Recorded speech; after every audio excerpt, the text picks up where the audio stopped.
એકપણે માત્ર આપનો જ આશ્રય કરીશ તો મારો આ સંસાર દુઃખ થકી હું મારી જાતે ઉદ્ધાર કરીશ.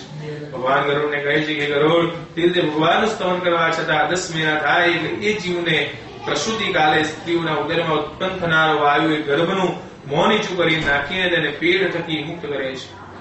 એ વાયુનો સ્પર્શ થતા જ તત્કાલ નીચું કરીને અતિ કષ્ટથી એ પ્રાણી યોનિ દ્વારા બહાર પડે છે. તે વખતે જ ગર્ભમાં હતો તે વખતે જે જ્ઞાન તથા વૈરાગ્ય હતા તે સર્વ નષ્ટ થાય છે. એ રીતે જીવ આ લોકમાં જન્મીને નરક તથા મૂત્રવાળી પથારીમાં નરકમાંના કીડાની પેટે ચેષ્ટા કરે છે અને તેનું ગર્ભ વાસવાનું આત્મ સાક્ષાત્કાર જ્ઞાન નષ્ટ થવાથી તથા વિપરીત ગતિ પ્રાપ્ત થવાથી તે સુખ કરે છે. ગર્ભ સ્મશાન વ્યાધિગ્રસ્ત તત્વ તથા પુરાણ વંચાતો હોય તે વખતે મનુષ્યના મનમાં જે વૈરાગ્ય હોય છે તે હંમેશા સ્થિર રહે તો માયાના બંધનથી મુક્ત થવાને કોને સહેલું નથી. કર્મના ભોગ ભોગ્યા પછી તે વખતે ગર્ભ થકી મુક્ત થાય છે. તે વખતે જ ભગવાનની માયા એ પુરુષને મોહિત કરે છે. પછી એ માયામાં ગૂંથાયેલો એટલે પરાધીન થઈને કશું પણ ન બોલતા બાલ્ય અવસ્થામાં જે દુઃખો હોય છે તેનો ઉપભોગ કરે છે. બાળકના મનમાં અંદરની વાત જાણવાની આસક્ત હોવા છતાં લોક તેનું પોષણ કરે છે. તેના મનમાં શું છે તે સૂઝતો નથી, તેમજ મનની અંદર વાતને પડતી મૂકવાને પણ તે બાળક અસમર્થ હોય છે. અપવિત્ર છતાં માંકડ વગેરે જીવવાળી પથારીમાં સૂઈ રહે તે વખત પોતિકા શરીરે ચેડ આવી હોય તો તેથી તે કાંઈ બીજા કારણથી તે ઠેકાણેથી બીજા ઠેકાણે જવું હોય વગેરે શારીરિક ચેષ્ટાઓ બાબતે અસમર્થ હોય છે. એ વગેરે કારણોથી તેના કોમલ શરીરે મચ્છર, ડાંસ તથા માખણ, ચાંચણ વગેરે પ્રાણીઓ જેમ નાના કીડા અને મોટા કીડા ખાય છે તેમ તે બાળકને દંશ કરે છે. એ રીતે બાલ્ય તથા પૌગંડ એટલે કે જન્મે ત્યારથી 11 મહિના સુધી બાલ્ય અવસ્થા અને 11 થી 30 મહિના સુધી પૌગંડ અવસ્થા કહેવાય. અવસ્થામાં દુઃખો ભોગવીને પછી તારુણ અવસ્થાને પામે છે. તે અવસ્થામાં અન્યાયથી સંપત્તિ ધન સંપાદન કરીને એ અવસ્થામાં દુર્વ્યસનાતક થઈને નીચની સંગતિ કરે છે અને વિષયક્રાંત હોવાને લીધે શાસ્ત્રો તથા સંત સમાગમનો દ્વેષ કરે છે. નિરંતર ભગવાનની જ માયા એમ સ્ત્રીને ગણવા શીખે છે.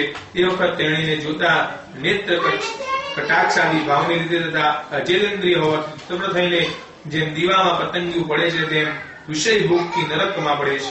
હરણ, હાથી, પતંગિયું, ભમરો અને માછલું એ 5 પ્રાણીઓ માત્ર એક વિષયના ભોગી એટલે હરણને કાન, હાથીને સ્પર્શ, પતંગને રૂપ, માછલાને જીવા અને ભમરાને સુગંધી પ્રિય છે. એ પ્રાણીઓ માત્ર એક વિષયની પ્રીતિને લીધે નાશ પામે છે. તે એમ કે પારધી ઉત્તમ સુસ્વર ગાય તથા વાઘ વડે હરણને મોહિત કરીને તેના પ્રાણ લે છે. ખાડો ખોદી તે પર ટાઢ બિછાવી તે પર માટી વેરી તેમાં લીલોતરી ઉગાડી તેમાં કાગળની હાથણી ઉભી રાખે છે. તેનો સ્પર્શ કરવા જતા હાથી ખાડામાં પડી વગર મહેનતે કબજે થાય છે. પછી મારવો કે જીવાડો એ પકડનારની મરજી પર છે. પતંગ દીપકનું રૂપ જોઈ તેમાં જંપલાઈ મરે છે. ભમરો કમળના ફૂલની વાહેમાં મકરંદ એક જાતનો ગળપણ વાળો રસ ફૂલમાં હોય છે તે લેવા જતા કમલ ફૂલ રાત્રે બંધ થવાનો સંભવ હોવાથી ગુંગળાઈને મરે છે. અને માછલું લોઢાના અંકોડાએ ચોટેલા ઘઉંનો આટો ખાવાના લોભથી અંકોડાના ભરાઈને નાશ પામે છે. એ જીવો એક વસ્તુની ચાહનાવાળા છતાં નાશ પામ્યા તો 5 વિષયની ચાહવાવાળા મનુષ્ય પ્રાણીઓ નાશ પામે વગર કેમ રહે? તારુણ અવસ્થામાં સ્ત્રી વગેરે જે ઈચ્છા કરે તે વિષયો તેને પ્રાપ્ત ન થાય તો અજ્ઞાનને લીધે તેઓ પર ક્રોધ કરીને સુખાતુર થાય છે. વળી પોતાના નાશને અર્થે બીજા કામી પુરુષની સાથે ક્લેશ કરે છે. ક્લેશ કરે એટલે એ બેમાં જે બલાઢ્ય હોય તે નિર્બલને જેમ બલાઢ્ય હાથી બીજા નિર્બલ હાથીને મારે તેમ મારે છે. ભગવાન કહે છે કે ગરુડ, સકલ જન્મમાં અતિ દુર્લભ મનુષ્ય દેહ પ્રાપ્ત થયા છતાં જે મૂર્ખ એ મનુષ્યત્વનો વ્યર્થ નાશ કરે છે તે વિના બીજો પાતકી કોણ? હે ગરુડ, અનંત યોનિમાં ભોગતા કર્મ પ્રમાણે પૃથ્વી પર મનુષ્ય જન્મ પ્રાપ્ત થાય છે. તેમાં પણ બ્રાહ્મણનો જન્મ અતિ દુર્લભ જાણો. એ રીતનો જન્મ પ્રાપ્ત થયા છતાં જે માત્ર તેનું પોષણ કરે છે તથા ઇન્દ્રિયોને લાડ લડાવે છે તેના હાથમાં અમૃત ફલી ગયું હોય જાણો. અર્થાત હાથમાં અમૃત છતાં તેને ન સાચવતા જેમ પૃથ્વી પર ઢોળી નાખે છે તેમ તેણે પોતાના જન્મનું સાર્થક ન કરતા વ્યર્થ ગુમાવે એમ જાણો.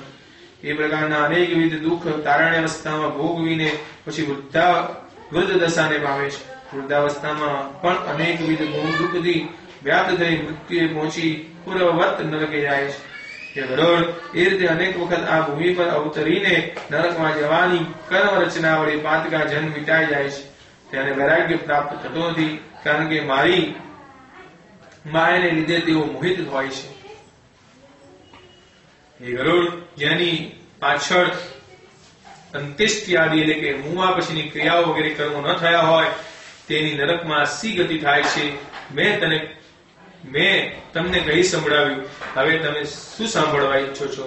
જય જય શ્રી ગરુડ પુરાણે સવારો દ્વારે પાવી જનાદ્યુ પ્રણામ સૃષ્ટો ચરિત્ર શ્રી કૃષ્ણ કનૈયા કી જય. 7મા અધ્યાયની શરૂઆતમાં સૂચિ કહે છે કે સૌનકાદી ઋષિઓ ગરુડ એ રીતના ભગવદ વાક્ય સાંભળતા જ જેમ વાયુને યોગે પીપળાના પાન કંપે તેમ કંપવા લાગ્યા.